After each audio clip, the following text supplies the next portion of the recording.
Good morning, everybody. Feels very strange to be speaking while not doing singing stuff. So Louis asked me if I'd be able to speak today, and very apprehensively and nervously I said yes, but I'm glad that I did. So the theme today is why me? The question, why me? So why me?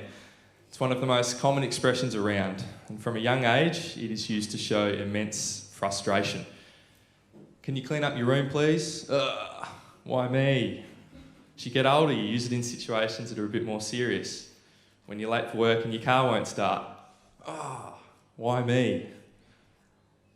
When you get the bill to fix said car, why me? When you're not as young as you used to be and your body starts failing you, why me? Throughout life there are why me moments, and this includes spiritually. This is a common feeling for a lot of people, and it can be the deciding factor in people leaving the church. People blame God when they go through a spiritual trial. They ask him, how could you let this happen to me? They lose hope, they lose heart, and unfortunately for some, they lose faith. The spiritual journey is often described using peaks and troughs to show the high moments when you feel close to God and the low moments when you feel completely lost and disconnected. Over my life, I've experienced many highs, but I have also experienced some lows that did leave me questioning, why me? And I'd like to share a personal experience this morning before sharing the story of a man who had more cause than most to ask, why me? So the most recent why me experience I have had actually came last year when I was in my third year of uni. And I'd been really struggling for motivation for most of the year, which is not uncommon. I was sick of classes, I was sick of constant assignments, and most of all I was sick of driving to Launceston every week.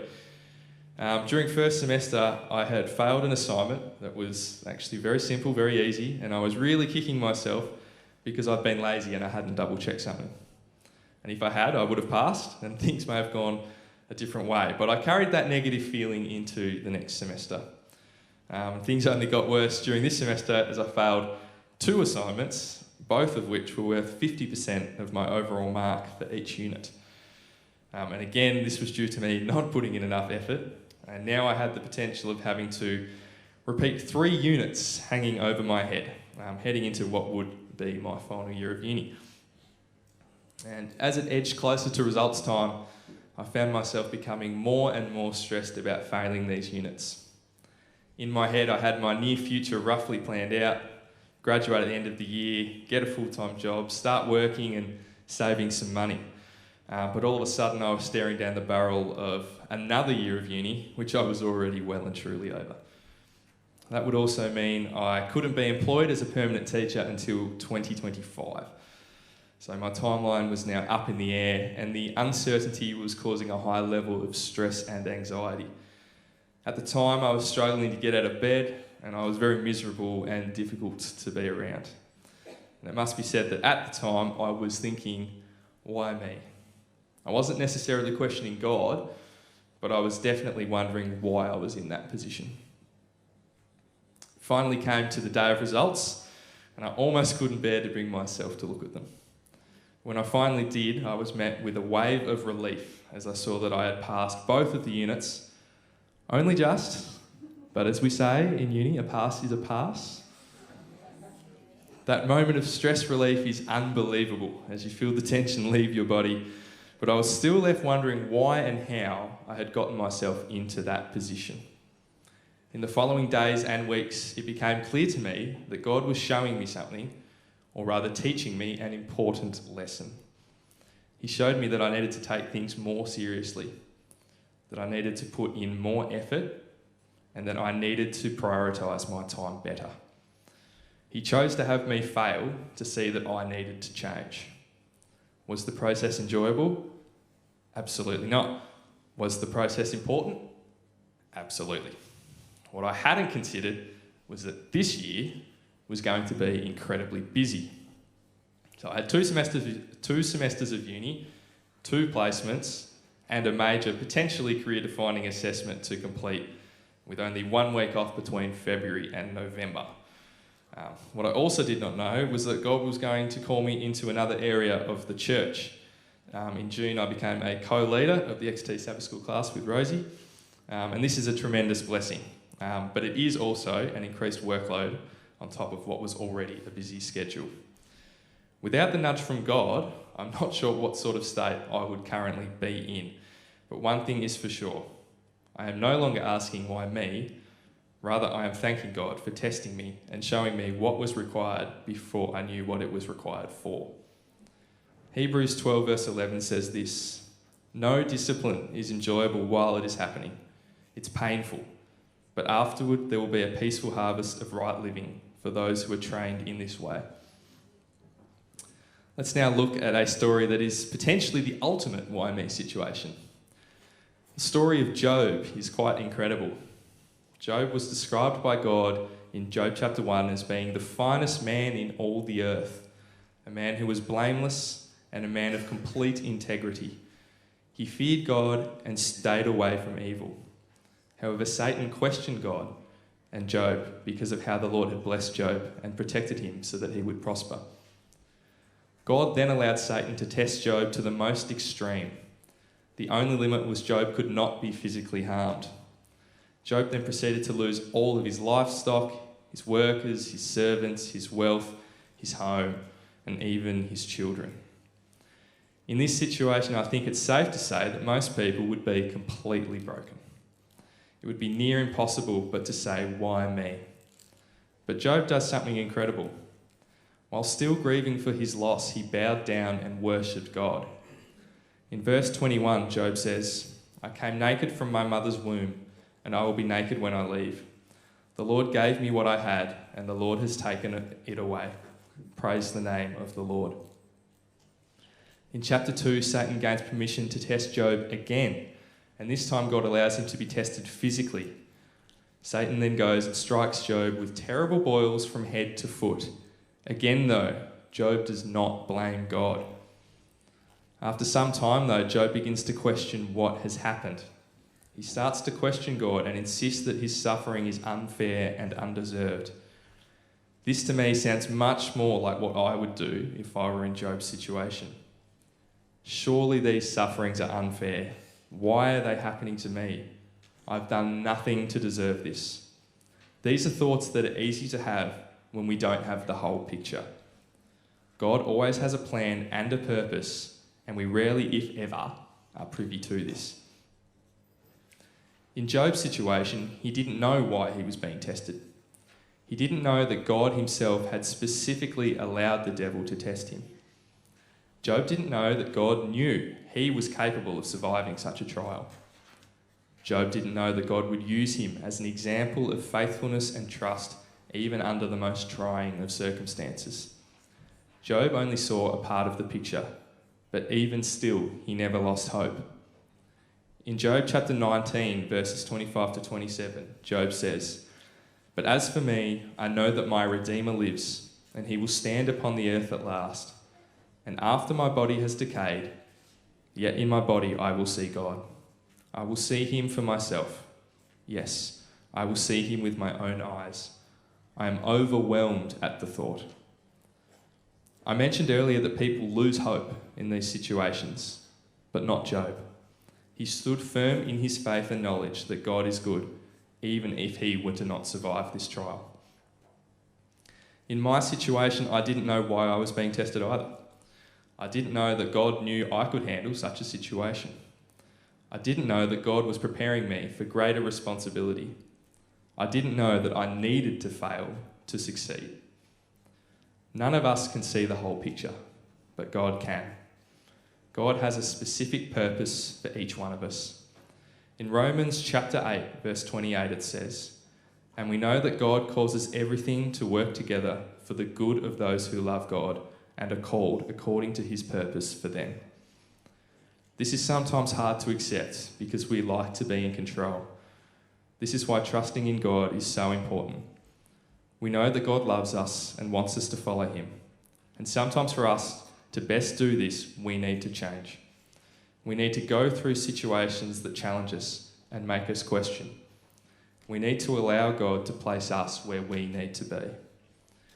In the end, for Job, he regained all that he had before, but twofold. This is not a coincidence. In James chapter 1, verse 12, it says, God blesses those who patiently endure testing and temptation. Afterward, they will receive the crown of life that God has promised to those who love him. Job serves as an example of trusting God no matter the circumstance. Even after all the challenges and heartbreak that Job faced, God had a positive outcome in store. Job could not see the outcome, but God could. For me, I still do not know the full picture, but through all the trials I have faced so far, God has led me through and had a positive outcome ready at the end. There will still be many more trials to come, but using the example of Job and looking back to my previous experiences, I can have trust and faith in God that he has a greater purpose for me. 1 Peter 1 verse 6. So be truly glad, even though you must endure trials for a little while. There is wonderful joy ahead.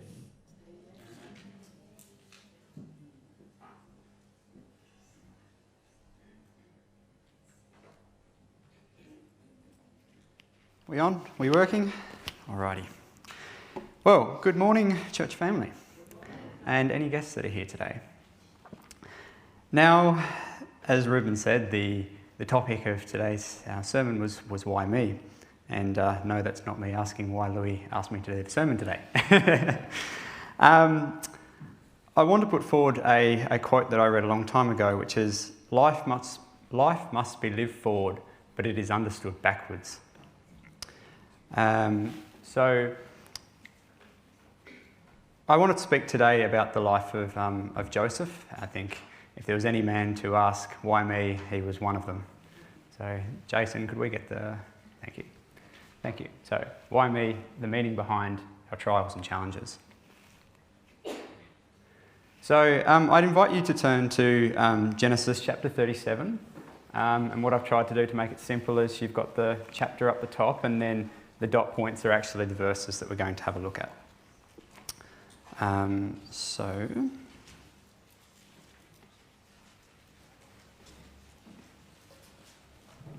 Genesis.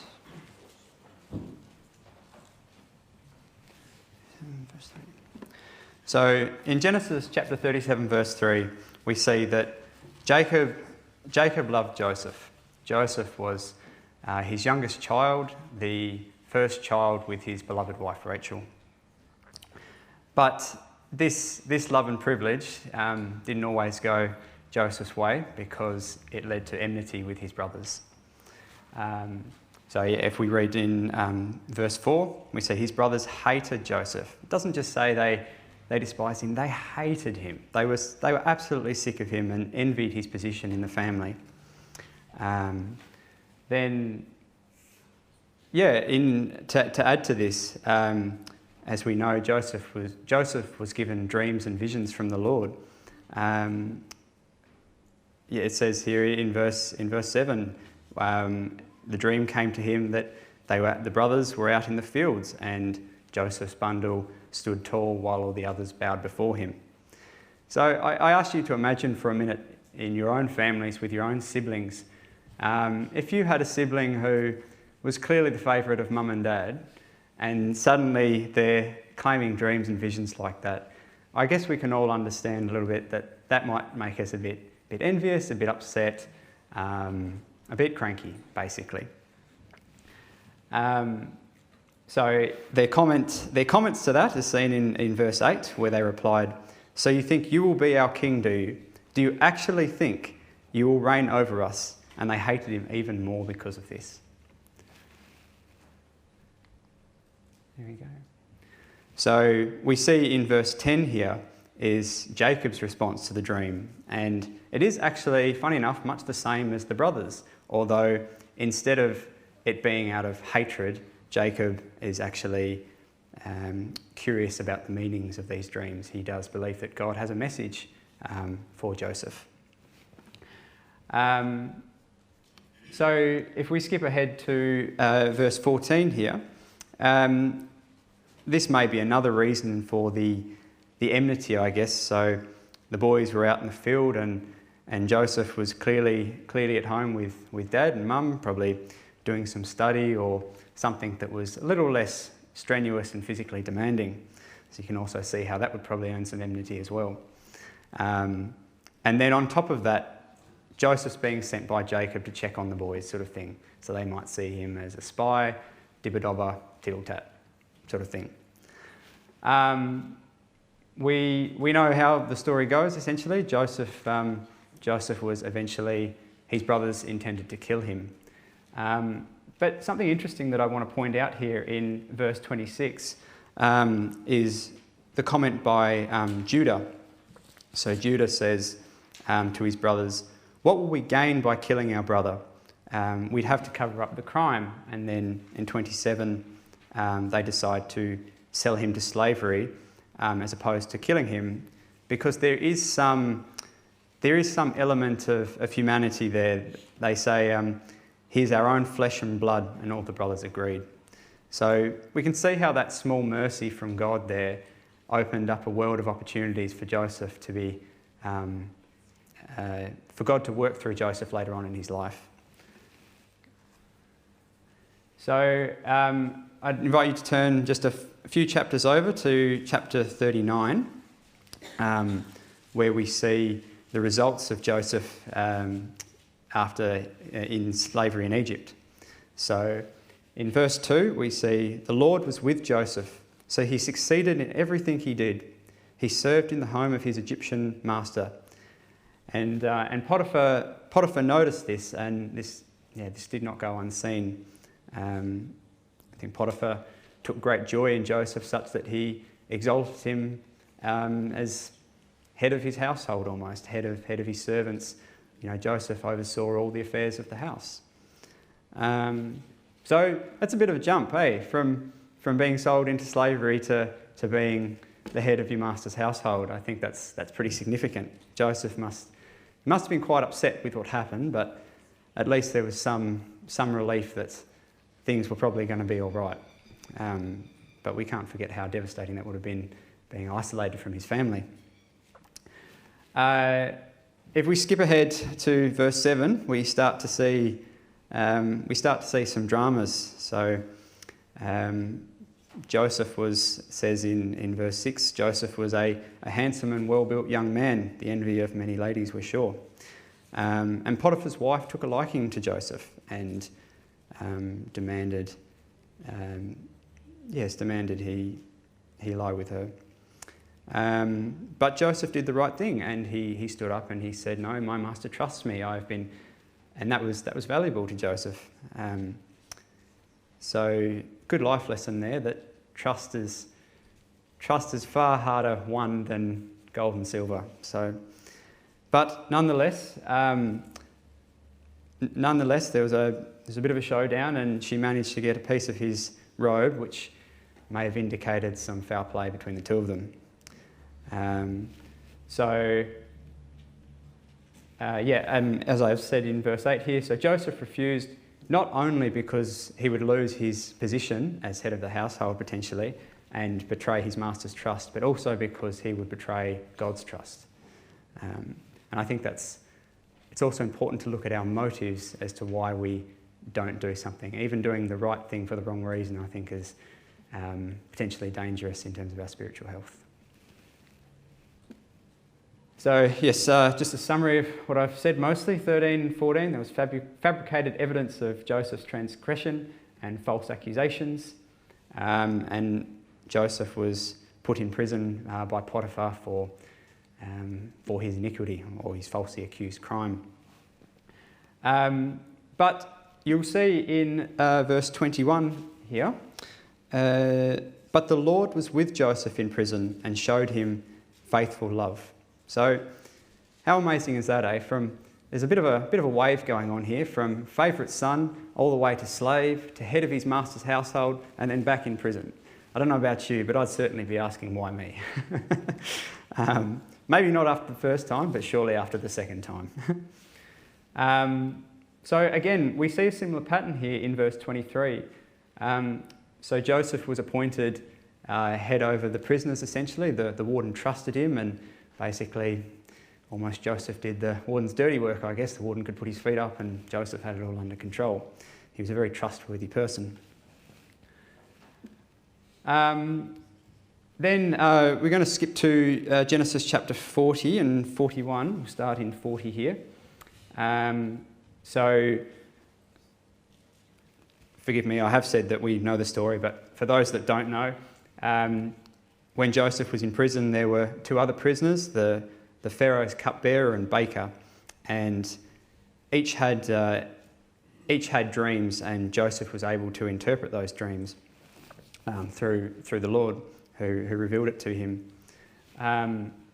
So we'll get to the relevance of that then, but if we go to chapter 41 into verse 1, so the reason I wanted to point this out is that this was 2 full years after, the baker and the cupbearer were released from prison, and 2 full years after Joseph came to the Pharaoh's intention. So I have read this, but I was re-enlightened by the fact that it was actually quite a long time between when the cupbearer was released and restored to his position and Joseph's, the next part of Joseph's story. So that's a long time. You'd feel pretty insignificant, pretty forgotten, unimportant. So then Pharaoh had 2 dreams, and we know that those dreams revealed the state of Egypt in the coming times, what would happen. And Pharaoh was greatly troubled by these dreams that he'd been having, and it wasn't until the cupbearer called Joseph that Joseph was brought to the attention of the Pharaoh. So we know, reading on, that, just to summarise, Joseph knew the interpretation of Pharaoh's dreams because the Lord revealed it to him. And as a result, he was given command over all of Egypt under Pharaoh.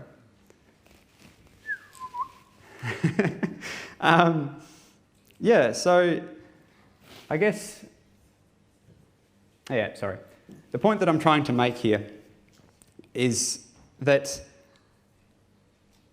Joseph remained faithful to God in all of this time. It doesn't say here that he asked, "Why me?" quite like we saw in Job, but we can only imagine.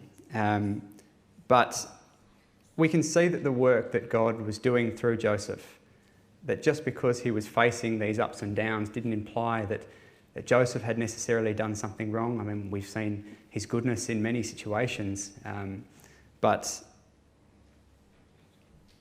it doesn't, Joseph was for a greater purpose. Then if we skip ahead very briefly to chapter 45, we have the story where Joseph's brothers come back into Egypt to buy grain in light of the famine which had been revealed to Pharaoh through Joseph and the Lord. So despite all this, I think this is a testament to Joseph's character as well. He says in verse 7 here that God has sent me ahead of you to Egypt to make sure that many will survive the coming days. So again in verse 8, so it was God who sent me here, not you. So I think that's an astonishing example of forgiveness and realising God's greater plan in our life, and not getting stuck on the why me so much. Another example I want to make very briefly is Saul. There's 2 points here that I want to make. One is not so much the why me of why bad things happen, but why also good things happen to us. So, as we know, Saul was made king of Israel, and he was what you'd think of a king. He was tall and handsome and strong, but there was a humbleness to him as well. He knew he was from the smallest tribe, and considered to be of lesser importance, his family, by human standards. So just some examples of what God values and would like to see in us before he can mould us: a humble heart and a willingness to serve. However, we know things didn't go great for Saul, and Saul might be another one who may have asked, why me? In 1 Samuel 15, we'll briefly turn there. In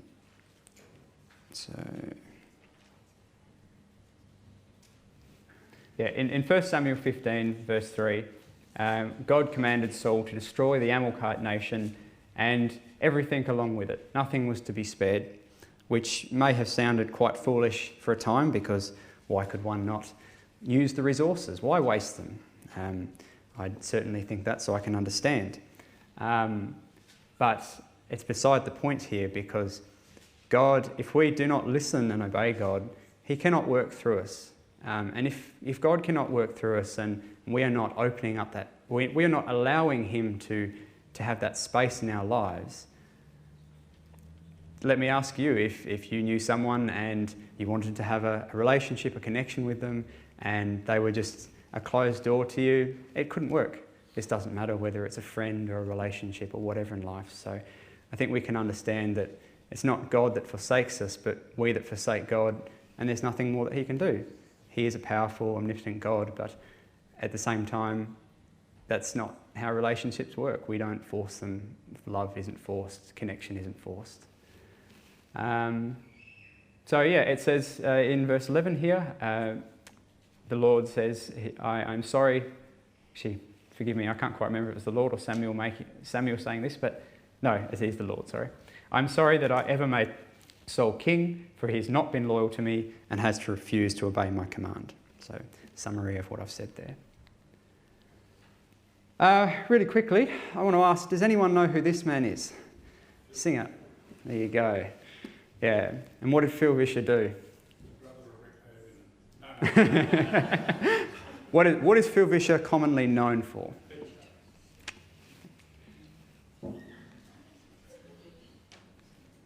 There we go.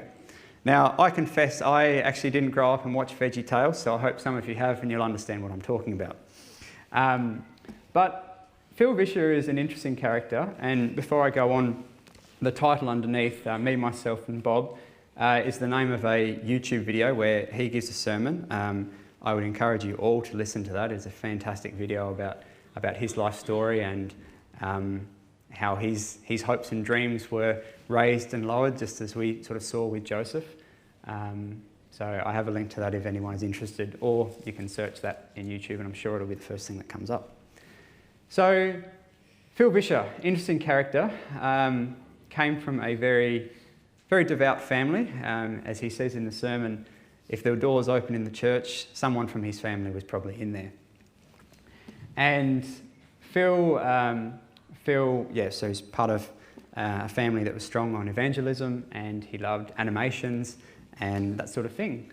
So Phil could have almost been the Christian Walt Disney, but that didn't happen in his life, which was a sad story.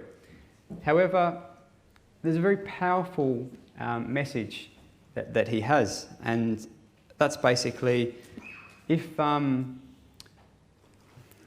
me not skip ahead too much. So he became so fixated on his mission, on his evangelism, making content for children and Christian-centered media and things like that. It was good. There was nothing wrong with it, but it eventually came to consume him. People moved far and wide to work with him, sort of thing. People relocated, families, and all this sort of thing. So that's a lot of pressure. I mean, if you start something up and people make these massive sacrifices for you, that's a lot of pressure. That's a lot of pressure. But Phil was passionate and he had a vision. He had a mission. He had a purpose. But to summarise that video, and there's so many good points in that video, I can't recommend it highly enough. Phil clung to the blessings that God had given him to the extent that his relationship with the Lord was slipping. He became so focused and held so hard to what he was doing. It mattered so much that he almost cared. It was basically idolatry. Even though who would think that evangelism is idolatry. But when our job, even as an evangelist, becomes more important than our personal relationship with Christ, that can really interfere in our lives. Now, Phil had I'm not sure if she was a member of a congregation or someone that he worked with, and she would always show an interest and ask how he was going, but always make the comment, check your pride. Make sure, keep an eye on your pride. And I think that's a very important reminder that stuck with Phil as he learned potentially some of the reasons why things didn't go for him as he envisioned. Basically, he's all right, he's fit and healthy, but he did lose his business. A lot of people that had come and moved far and wide to work with him ended up having to go back to where they came from and pull children out of school and all those sort of complexities, which I'm sure those with families will understand and sympathise with.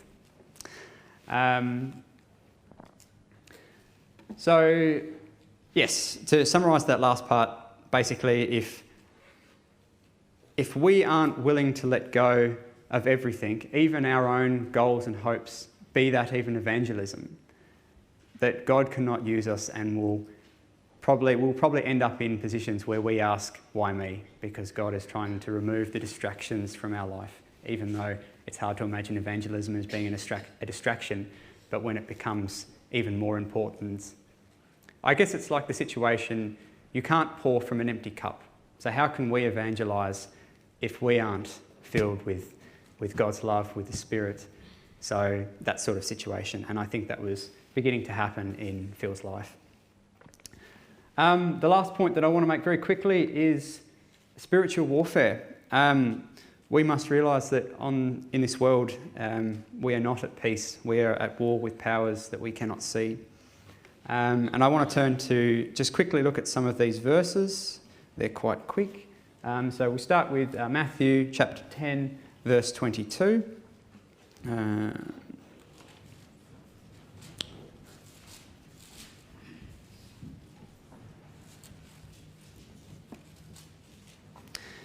And it reads, "And all nations will hate you because you are my followers, but everyone who endures to the end will be saved." So sometimes the why me actually has nothing to do with us at all. Or it has something very good to do with us because we're doing the right thing. So it's not always a bad thing, and I know that's definitely difficult to see in the moment. We'll flick ahead quickly to John chapter 15, verse 18 to 19. Sorry, making you do a bit of a workout today. Workout with finding Bible verses. So 15, 18 to 19. Which reads, "If the world hates you, remember that it hated me first." Again, another example of what Matthew has said. John and Matthew are saying the same thing essentially here. 1 Kings chapter 19, verse 1 to 3. Look, I won't make you skip ahead if you don't want to, but basically it's a brief summary of Elijah, and that because of his faithfulness to the Lord, that he was hunted by Jezebel, and again, another situation where he might have asked, why me? And lastly, just a summary, Daniel chapter 2 and 3. Daniel chapter 2 is the story of the statue and the prophecy. Certainly a daunting time. We know that Daniel slept and inquired of the Lord for the understanding of that dream, but we can only imagine the pressure that must have been felt beforehand, or maybe Daniel had more peace and faith and trust than some of us do here today, but definitely an example where Daniel was in difficult circumstances. And chapter 3, again, a similar situation with the fiery furnace. So, in conclusion, to summarise, we see from the first point where I spoke of Joseph that we endure trials so that we may be in the right place to help God achieve his good work. We've seen with Saul and potentially Phil Vischer that challenges can often be the result of gradually turning away from our personal relationship with God and failing to trust Him. And finally, strife comes to God's people because the world rejects godliness and, as a consequence, us.